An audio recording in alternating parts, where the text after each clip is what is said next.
Hello दोस्तों, नमस्कार। मैं आज आप लोगों को एक कविता सुनाऊंगी जिसको मैंने रिश्तों की असलियत पे लिखी है।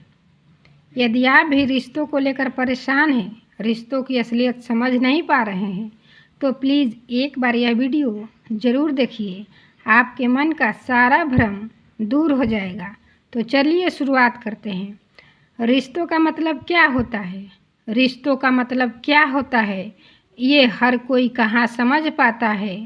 कोई प्यार के नाम पर छल करता है, कोई चुपचाप दर्द सह जाता है।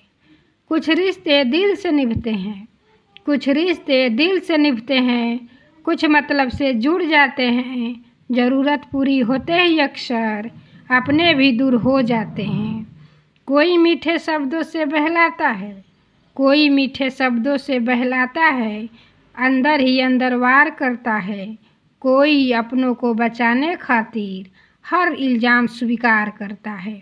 कहीं चालाकी जीत जाती है, कहीं चालाकी जीत जाती है, कहीं मजबूरी हार जाती है, कहीं सच्चाई रोती रहती है, कहीं झूठ की जय जयकार होती है। रिश्तों की दुनिया अजीब बहुत है, यहाँ चेहरे कई बदल जाते हैं। जिन पर सबसे ज़्यादा भरोसा हो वही अक्सर बदल जाते हैं। पर हर रिश्ता बुरा भी नहीं, पर हर रिश्ता बुरा भी नहीं। कुछ लोग मरहम बन जाते हैं। जब सारी दुनिया साथ छोड़ दे, वो हाथ पकड़कर साथ निभाते हैं, वो हाथ पकड़कर साथ निभा